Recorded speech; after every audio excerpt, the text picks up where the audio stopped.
Hello my dear friends, मैं हूं MJ और आप देख रहे हैं मेरा YouTube channel MJ English classes. My dear friends, आज हम डिस्कस करने जा रहे हैं वर्ब फ्रेज के बारे में। वर्ब फ्रेज से संबंधित दोस्तों कॉम्पिटिटिव एग्जाम के अंदर ऑर्डर वे में एरर्स पूछे जाते हैं, तो उन एरर्स का किस प्रकार से हम सोल्यूशन कर सकते हैं, तो आइए देखते हैं। My dear friends, verb phrase जो है वो main verbs and helping verbs से मिलकर बनता है। तो दोस्तों वर्ब फ्रेज का मैंने एक यहाँ पे फॉर्मूला टाइप लिख रखा है कि किसी भी सेंटेंस या क्लोज के अंदर जो वर्ब फ्रेज होती है उसमें 0 से लेके 4 ऑक्सिलरी, कहने का मतलब हेल्पिंग वर्ब आ सकती है। ऑक्सिलरी का मतलब यहाँ पे हेल्पिंग वर्ब है। किसी भी सेंटेंस के अंदर 4 तक हेल्पिंग वर्ब आ सकती है और एक मेन वर्ब आएगी। दोस्तों किसी भी सेंटेंस या क्लोज में हेल्पिंग वर्ब बिना मेन वर्ब के नहीं आ सकती। कहने का मतलब उसी सेंटेंस में हेल्पिंग वर्ब होगा जिसमें मेन वर्ब होगा। तो देखिए यहाँ पे दोस्तों, इसको मैंने थोड़ा सा यहाँ पे 4 जो हेल्पिंग वर्ब है यहाँ पे इस तरीके से लिखा है, जिसमें first auxiliary, second, third and fourth, उसके बाद में मेन वर्ब, दोनों एक ही है दोस्तों। फर्स्ट ऑक्सिलरी जो है दोस्तों, सेंटेंस के अंदर अगर 4 हेल्पिंग वर्ब एक साथ में आ जाए और उसके बाद में मेन वर्ब हो तो वो किस प्रकार से अपना रोल या भूमिका किस प्रकार से अदा करती है, तो वो देखते हैं। फर्स्ट ऑक्सिलरी जब होती है उसके अंदर तो दोस्तों वो मॉडल कहलाती है। मॉडल आएगी हमेशा, विल, सेल में, माइट, कुड वगैरह जो है कुछ भी आ सकता है। और उसके बाद में डेफिनेट है कि वर्ब की फर्स्ट फॉर्म ही आएगी। ये यूनिवर्सल ट्रूथ है दोस्तों मॉडल के साथ में।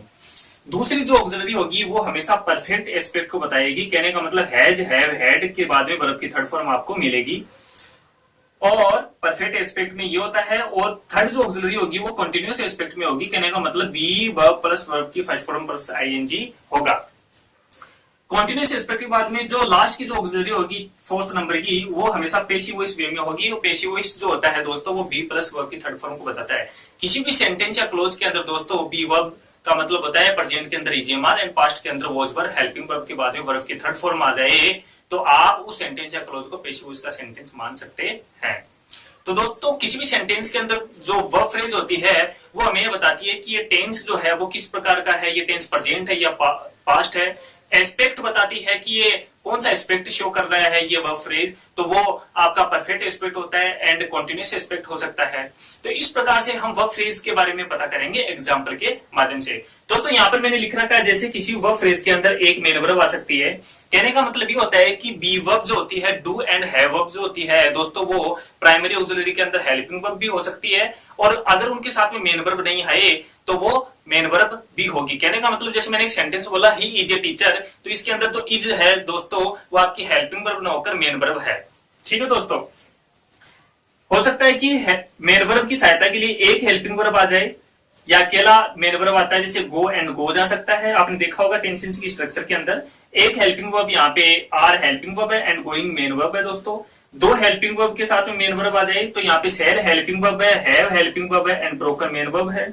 3 हेल्पिंग वर्ब आ जाए, 1, 2 एंड 3 हेल्पिंग वर्ब, यानी सेल, हैव और बीन तीनों हेल्पिंग वर्ब है। और गोइंग यहाँ पे क्या है दोस्तों, मेन वर्ब है। यहाँ पे 4 एक साथ में हेल्पिंग वर्ब आ गई। ये सेल आपकी क्या है, हेल्पिंग वर्ब दोस्तों, है भी हेल्पिंग वर्ब है, बीन भी आपकी क्या हेल्पिंग वर्ब है, बीइंग भी दोस्तों आपकी हेल्पिंग वर्ब है एंड गोइंग आपका मेन वर्ब है। तो दोस्तों यहाँ पे ये जो हेल्पिंग वर्ब आ रही है अकेली, ये आपके कॉन्टिन्यूस एस्पेक्ट को बता रही है। किस एस्पेक्ट को बता रही है, कॉन्टिन्यूस एस्पेक्ट को। कैसे बता रही है दोस्तों, ये यहाँ पे बी वर्ब है और यहाँ पे मेन वर्ब में आईएनजी लगा हुआ है। कहने का मतलब बी प्लस आईएनजी दोस्तों कैसा एस्पेक्ट बताया था मैंने, कॉन्टिन्यूस एस्पेक्ट को। देखो दोस्तों यहाँ पे 2 नंबर। कहने का मतलब ये होता है दोस्तों कि जो एस्पेक्ट होते हैं वो इसी ऑर्डर में आएंगे। अगर 4 हेल्पिंग वर्ब एक साथ में आ जाए तो वो हमेशा मॉडल फर्स्ट होगा, दूसरा एस्पेक्ट परफेक्ट के बाद में कॉन्टिन्यूस एस्पेक्ट आएगा और फिर पेशिव वॉइस पे में आएगा। कोई जरूरी नहीं है दोस्तों दोनों एस्पेक्ट हमेशा ही एक साथ में आए। इन चारों में से एक हेल्पिंग वर्ब यहाँ पे आई है दोस्तों, तो वो सिर्फ कॉन्टिन्यूस एस्पेक्ट को बता रही है।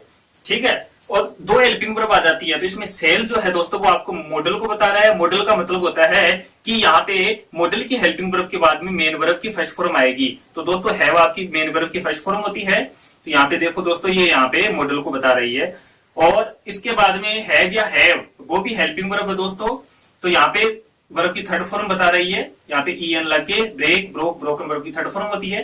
कहने का मतलब ये होता है कि ये जो है सेल प्लस है मॉडल को बता रहा है और यहाँ पे है प्लस वर्ब की थर्ड फॉर्म यहाँ पे परफेक्ट एस्पेक्ट को बता रहा है। लेकिन कॉन्टिन्यूस एस्पेक्ट और पेशिव वॉइस इसमें नहीं आया, लेकिन ऑर्डर को फॉलो कर रहा है कि मॉडल के बाद में यहाँ पे क्या आ रहा है दोस्तों, आपका परफेक्टिव एस्पेक्ट आ रहा है। परफेक्टिव एस्पेक्ट की जगह यहाँ पे कॉन्टिन्यूस एस्पेक्ट भी आ सकता है, वो समझेंगे हमें एग्जाम्पल के माध्यम से। तीन हेल्पिंग वर्ब दोस्तों यहाँ पे मेन वर्ब के साथ में आ रही है, तो यहाँ पे सेल प्लस हैव जो है वो आपका यहाँ पे मॉडल को सो बता रहा है। मॉडल के बाद वर्ब की फर्स्ट फॉर्म आ गई तो ये मॉडल बता रहा है। हैव के बाद में वर्ब की थर्ड फॉर्म आ रही है, is am are was were and been verb की थर्ड फॉर्म होती है दोस्तों, तो ये आपके परफेक्ट एस्पेक्ट को बता रहा है। बी प्लस आईएनजी दोस्तों कॉन्टिन्यूस एस्पेक्ट को बता रहा है। इस प्रकार से इस तरीके में भी हम एग्जाम्पल के माध्यम से बेहतर समझ में आएगा दोस्तों, वो हम कर लेते हैं। दोस्तों यहाँ पे फर्स्ट एग्जाम्पल के अंदर हम वह फ्रेज को देखते हैं, तो shall have been being played. दोस्तों ये क्या है, वह फ्रेज है जो हेल्पिंग वर्ब और मेन वर्ब का क्या है, समूह है दोस्तों। तो सबसे पहले हम इसको क्या करेंगे, सिंबल में डिवाइड करेंगे। जैसे ये आपका हेल्पिंग वर्ब हो गया, हैव आपका हेल्पिंग वर्ब हो गया, बीन आपका हेल्पिंग वर्ब हो गया, बीइंग यहाँ पे हेल्पिंग वर्ब हो गया, और यहाँ पे प्लेड आपका मेन वर्ब हो गया। तो दोस्तों चार यहाँ पे ऑक्सिलरी आई है, यहाँ पे चार हेल्पिंग वर्ब आई है और एक मेन वर्ब आई है। तो दोस्तों नियम के अनुसार फर्स्ट जो ऑक्सिलरी है वो आपका मॉडल होना चाहिए, जो यहाँ पे क्या है, ये मॉडल सेल है। और मॉडल क्या कहता है कि मॉडल के बाद में आपका हमेशा वर्ब की फर्स्ट फॉर्म आनी चाहिए, तो यहाँ पे हैव जो है वर्ब की फर्स्ट फॉर्म है दोस्तों यहाँ पे, तो इसलिए ये मॉडल हो गया। यहाँ पे दोस्तों हैव हेल्पिंग वर्ब कैसी हुई, ये हैज हैव एंड हैड के बाद में वर्ब की थर्ड फॉर्म आती है दोस्तों, तो बी वॉज एंड बीन ये वर्ब की थर्ड फॉर्म हो गई यहाँ पे। तो दोस्तों यहाँ पर ये परफेक्टिव एस्पेक्ट होता है। बी प्लस वर्ब की थर्ड फॉर्म क्या कहलाता है दोस्तों, हैज प्लस वर्ब की थर्ड फॉर्म क्या कहलाता है, सॉरी आपका परफेक्टिव एस्पेक्ट कहलाता है। अब दोस्तों ये हेल्पिंग वर्ब बीन कैसी हुई, क्योंकि बी वर्ब जो है उसके बाद में यहाँ पे आईएनजी आ रहा है, इसलिए बी प्लस आईएनजी दोस्तों कॉन्टिन्यूस एस्पेक्ट कहलाता है। बी प्लस वर्ब की फर्स्ट फॉर्म प्लस आईएनजी क्या कहलाता है, कॉन्टिन्यूस एस्पेक्ट। तो ये बीन जो है ये कॉन्टिन्यूस एस्पेक्ट को बता रहा है दोस्तों, ठीक है दोस्तों। और यहाँ पे ये जो बीइंग है, इसमें यहाँ पे ये बी जो है ये बीइंग हेल्पिंग वर्ब कैसी हुई, बी के बाद में यहाँ पे वर्ब की थर्ड फॉर्म ईडी लग रहा है, तो बी प्लस वर्ब की थर्ड फॉर्म दोस्तों पेशिव वॉइस होता है। बी वर्ब में प्रेजेंट के अंदर इजेमार और वॉज वर्ब का प्रयोग करते हैं, तो बी प्लस वर्ब की थर्ड फॉर्म बन रही है दोस्तों यहाँ पे, तो ये दोस्तों पेशिव वॉइस बन रहा है। तो सबसे पहले मॉडल आता है, उसके बाद perfective aspect, continuous aspect and passive voice, इस ऑर्डर में। ये तभी होता है जब दोस्तों किसी भी वर्ब फ्रेज के अंदर चार हेल्पिंग वर्ब एक साथ में आ जाए, तभी इस ऑर्डर में फॉलो करती है। नीचे वाले में दोस्तों माइट बी डन है, ये वर्ब फ्रेज है दोस्तों, इसके अंदर फर्स्ट क्या है, मॉडल आ रहा है, तो मॉडल के बाद में दोस्तों यहाँ पे बी वर्ब आ रही है, बी वर्ब की फर्स्ट फॉर्म होती है, तो मॉडल हो गया।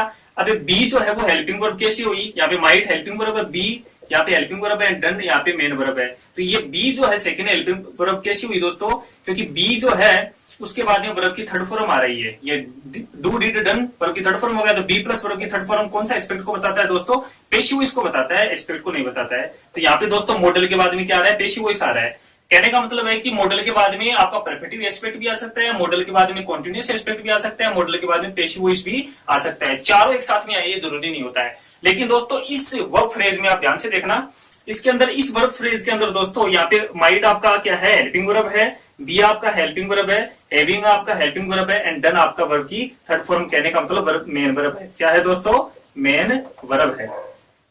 ये दोस्तों मॉडल हुआ। ये मॉडल कैसे हुआ दोस्तों, कि मॉडल के बाद में वर्ब की फर्स्ट फॉर्म आती है, जो बी अपने आप में वर्ब की फर्स्ट फॉर्म है।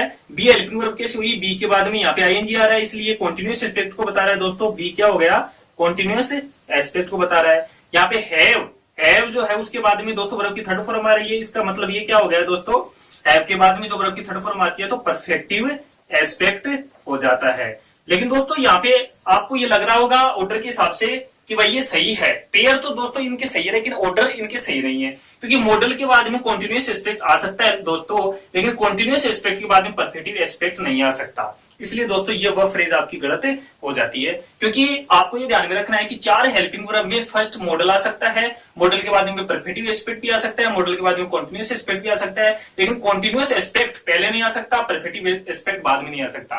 पेशिव वॉइस कभी भी पहले नहीं आएगा, मॉडल बाद में नहीं आएगा, ऐसे नहीं दोस्तों। हमेशा वर्ब फ्रेज को आपको एनालिसिस करना है तो सबसे पहले चार हेल्पिंग वर्ब को आप ध्यान में रखिए और इस फॉर्मूले को ध्यान में रखिए। ट्रिक आपके लिए कि 4 हेल्पिंग वर्ब में फर्स्ट आपको मॉडल को शो करता है। मॉडल को कैसे पता करते हैं, आपकी जो मेन वर्ब होती है, कहने का मतलब मॉडल जो होता है उसके बाद में आपकी वर्ब की फर्स्ट फॉर्म ही आती है। अगर इस फंक्शन को फॉलो करता है तो वो मॉडल है। और आपके परफेक्टिव एस्पेक्ट में बी है जाए प्लस वर्ब की थर्ड फॉर्म आता है तो वो परफेक्टिव एस्पेक्ट है। और कॉन्टिन्यूअस एस्पेक्ट में बी वर्ब जो आता है प्रेजेंट के अंदर इजेमा और पास्ट के अंदर वॉज वर्ब प्लस वर्ब की आईएनजी, कहने का मतलब बी प्लस वर्ब की first form ING continuous aspect को फॉलो करता है। उसके बाद passive voice be plus verb की थर्ड फॉर्म आता है। लेकिन दोस्तों यहाँ पे आपके पेयर जो है वो तो सही बन रहे हैं, मॉडल कॉन्टिन्यूअस परफेक्ट, लेकिन इनके ऑर्डर सही नहीं है, क्रम से होना चाहिए। एंड सी यू अगेन दोस्तों, subscribe, like, share and press the bell icon. See you again.